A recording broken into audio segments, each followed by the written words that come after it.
Olá, meus amigos, tudo bem? Sejam muito bem-vindos a mais uma dica do nosso projeto 66 dias. É uma grande satisfação estar aqui falando para vocês e hoje a gente vai falar um pouquinho sobre a diferença entre provisão, passivo contingente e um passivo normal, um passivo comum, tá? A gente sabe que as provisões, elas estão previstas no chamado CPC 25. O CPC 25, né, que faz parte aí de todas as normas que foram editadas para converger a contabilidade brasileira aos padrões internacionais, tá? Então, certamente, o CPC 25, o CPC 01, eles são campeões em termos de cobrança em provas de concurso. Então, esses dois pronunciamentos, acredito que o 25, o 01, né, que é recuperabilidade, o 04, que é intangível, eles são questões praticamente certas na sua prova, beleza? Então, o que acontece? A gente sabe que existem os passivos. Os passivos, quando a gente está estudando contabilidade,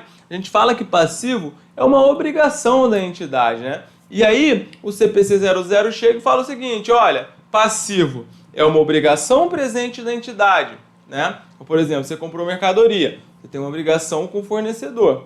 Derivada de eventos passados. Derivada de eventos passados é o quê? Por exemplo, olha, obrigação presente, derivada de eventos passados. Você comprou uma mercadoria a prazo, o fato passado, o evento passado, é justamente a compra dessa mercadoria. E cuja liquidação se espera que resulte na saída de recursos que poderiam gerar benefícios econômicos futuros para a entidade. Então parece difícil de entender, mas basicamente diz o seguinte, olha, então você tem uma obrigação, você comprou uma mercadoria a prazo, derivada de evento passado, que foi a compra de mercadoria, e a liquidação desse passivo vai gerar saída de caixa da sua empresa. Então você vai tirar recursos, né? Vai tirar ativos para poder liquidar esse passivo, né? Essa é a regra. Existem outras maneiras de um passivo ser liquidado, mas essa é a regra. E aí, dentro do grupo passivo, existe um tipo de conta que são as chamadas provisões. E o que é provisão?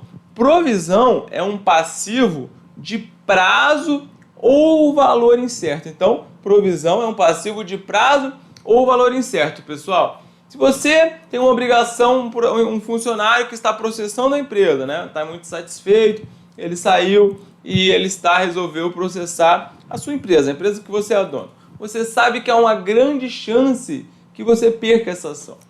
Mas você não sabe o valor exato, mas você pode estimar. Então, quando você pode fazer uma estimativa desse valor, quando você tem uma mensuração confiável, você pode mensurar isso confiavelmente, qual o valor que você provavelmente terá de desembolsar. Então, nesse caso, nós temos o que é chamado de provisão. As provisões, elas são contabilizadas também no passivo, tá? Provisão é um passivo de prazo ou valor incerto.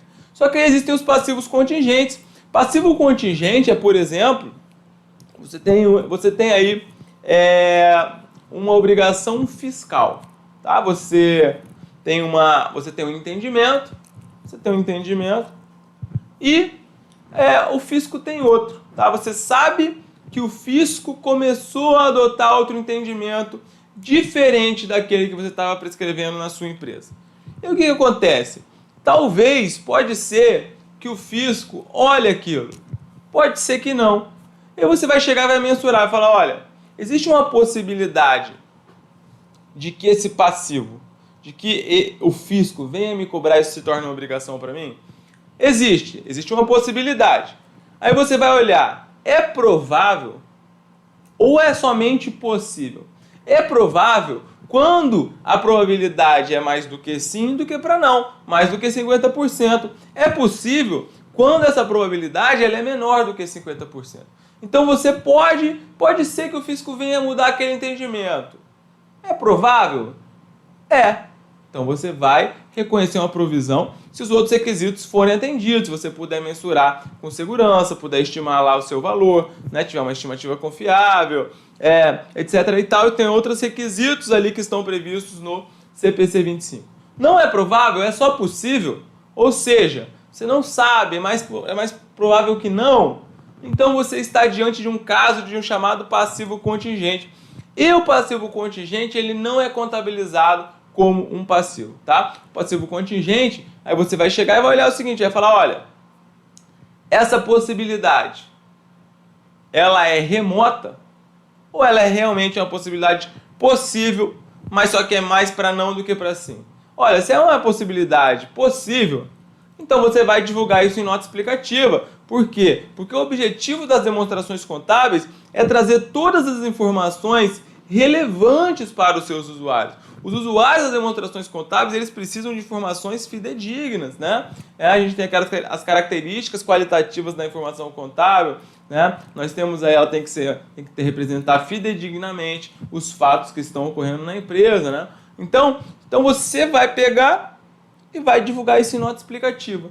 E o passivo contingente tão grave, ele não é contabilizado, ele não vai para o passivo. Agora, se for uma possibilidade remota, aí você está dispensado de fazer essa divulgação, tá bom, galera? Então, basicamente é isso. E aí, a questãozinha de hoje, ela trouxe um entendimento que é sobre esse ponto. Olha só o que ela fala. Ela diz o seguinte: um fabricante deve registrar um passivo líquido e certo relativo às garantias de reparo ou troca de seus produtos, dadas aos compradores, se, pela sua experiência passada, for provável, ou seja, mais provável que sim do que não, que algumas garantias serão executadas pelos compradores. Então, pessoal, vejam, a situação é a seguinte: o fabricante ele tem que registrar um passivo líquido e certo, né, para garantir e reparo. Se for provável que algumas garantias serão executadas,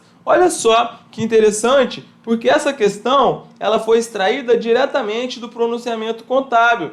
E aí, o pronunciamento contábil chega e diz o seguinte, um exemplo lá no apêndice do CPC 25.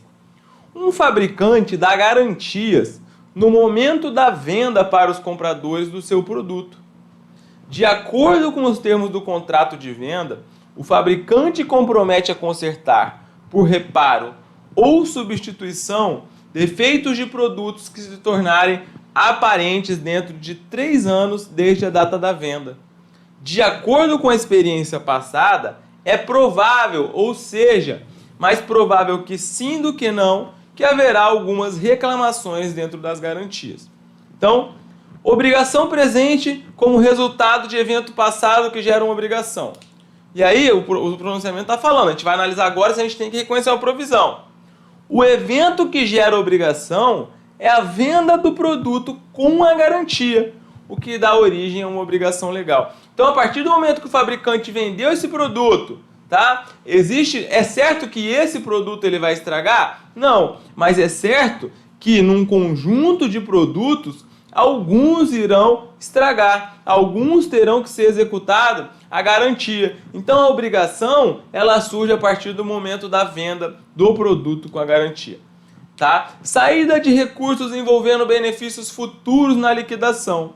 Então, saída de recursos, ou seja, vai ter que ter uma saída de recursos para você liquidar essa obrigação, é provável, né, para as garantias como um todo. Ou seja, quando você vai executar a garantia, você vai ter que devolver o dinheiro, vai ter que trocar o produto, algum tipo de recurso vai ter que sair da sua empresa. Conclusão: a provisão é reconhecida pela melhor estimativa do custo para conserto de produtos com garantia vendidos antes da data do balanço. Então, nesse caso, você está vendendo produtos, você vai fazer uma provisão para garantia, porque é possível você falar, olha, 3% dos meus produtos, de 100 mil que eu vendo, 3% vai dar problema. Então, você vai fazer uma provisão nessa melhor estimativa no valor de 3 mil reais. E aí a questão, ela falou o seguinte, um fabricante deve registrar um passivo líquido e certo?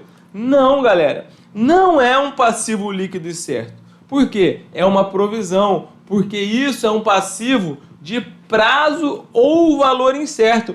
Quando você vende uma mercadoria, você não sabe se ela já vai gerar ou não ali vai ter defeito. Você vende uma mercadoria contando que ela não apresentará defeito, mas isso pode vir a acontecer. Então vamos lá. Um fabricante deve registrar um passivo líquido e certo relativo às garantias de reparo ou troca de seus produtos dadas aos compradores, se pela sua experiência passada for provável, ou seja, mais provável que sim do que não, de que algumas garantias serão executadas pelos compradores. Então esse item ele está